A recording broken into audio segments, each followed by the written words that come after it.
तेज बारिश हो रही थी और घर के अंदर एक अलग ही तूफान बरपा था। बीबी जान, जो मनाहिल की सौतेली माँ थी, इसने मनाहिल को बालों से पकड़कर इसे फर्श पर पटक दिया था।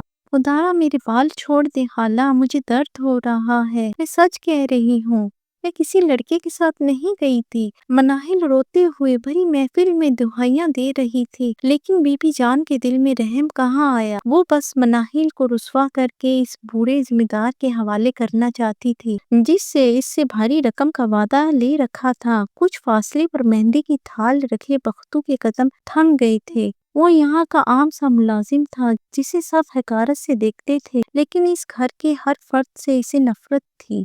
पर इस वक्त इसे मनाहिल से हमदर्दी महसूस हुई, जिसकी आज बारात उठनी थी। वो फैसला जिसने सबको हिला दिया। बेबी जान गुस्से में पागल होकर चिल्लाई, अगर तू इतनी ही पाक दामन है तो अभी इसी वक्त तेरा निकाह इस मुलाजिम बख्तू से करवाती हूँ। बोल, मंजूर है तुझे ये भिखारी? मनाहिल का बाप बिस्तर पर पड़ा बेबसी से तड़प रहा था और सुतेली माँ का बेटा शीरी कोने में खड़ा घटिया मुस्कुराहट के साथ सब देख रहा था। मनाहिल ने बख्तू की तरफ देखा, जिसके माथे पर बल पड़े हुए थे।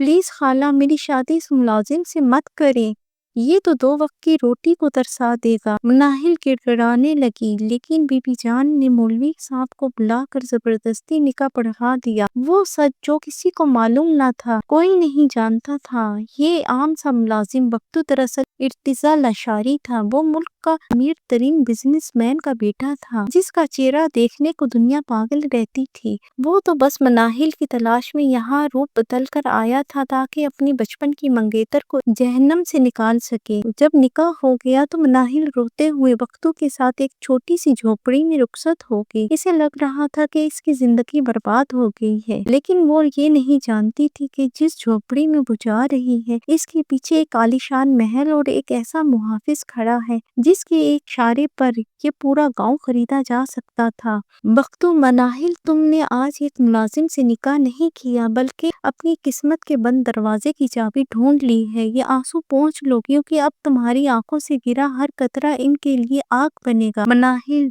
बख्तू, आपको क्या लगता है हम इस गुर्बत से कैसे जिएंगे? मेरा भाई और माँ हमें जीने नहीं देंगे। इर्तिजा मुस्कुरा कर, परेशान ना हो, अभी इन्होंने सिर्फ बख्तू की खामोशी देखी है, इर्तिजा लाशारी का तूफान देखना अभी बाकी है। निकाह के 1 हफ्ते बाद शीरी और बीबी जान शहर पहुंच गए थे। इन्हें खबर मिली कि बख्तू मनाहिल को लेकर किसी बड़े बंगले में देखा गया है। वो समझे कि बख्तू ने वहां चोरी की है या वहां नौकर लग गया है। शीरी, जो मनाहिल का सुतेला भाई था, बंगले के गेट पर खड़े गार्ड को धक्का देते हुए, ओए हटो पीछे, इस घर में जो 2 कौड़ी का नौकर बख्तू छुपा बैठा है, इसे बाहर निकालो, और हमारी बहन को अगवा करके लाया है। बीबी जान, जो मनाहिल की सुतेली माँ थी, वो बोली, हाँ, और इस मनूस बीमारी मनाहिल को भी बाहर निकालो। इसकी हिम्मत कैसे हुई इस नौकर के साथ ऐश करने की? अचानक बंगले के बाहर लकड़ी के 2 दरवाजे खुले। अंदर से 2 कतारों में वर्दी पोश गार्ड बाहर निकले और सर झुका कर खड़े हो गए। पूरे माहौल में एक सख्ता तारी हो गया। फिर सीढ़ियों से इर्तिजा लाशारी उतरा।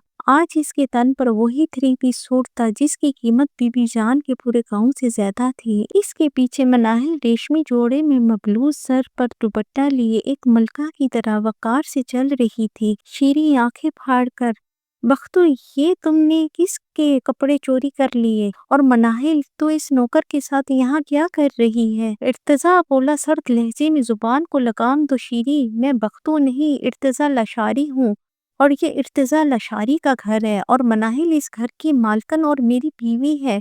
बीबी जान के पैरों तले से जमीन निकल गई।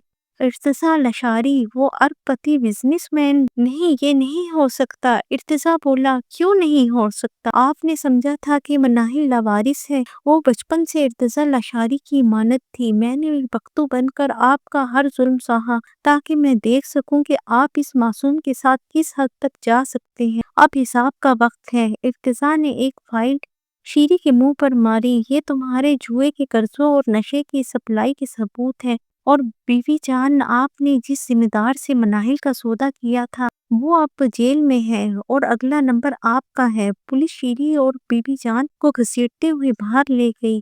ان کی چیخیں اور معافیاں پورے حال میں گونج رہی تھی، لیکن ارتضیٰ کے دل میں اب ان کے لیے کوئی جگہ نہیں تھی۔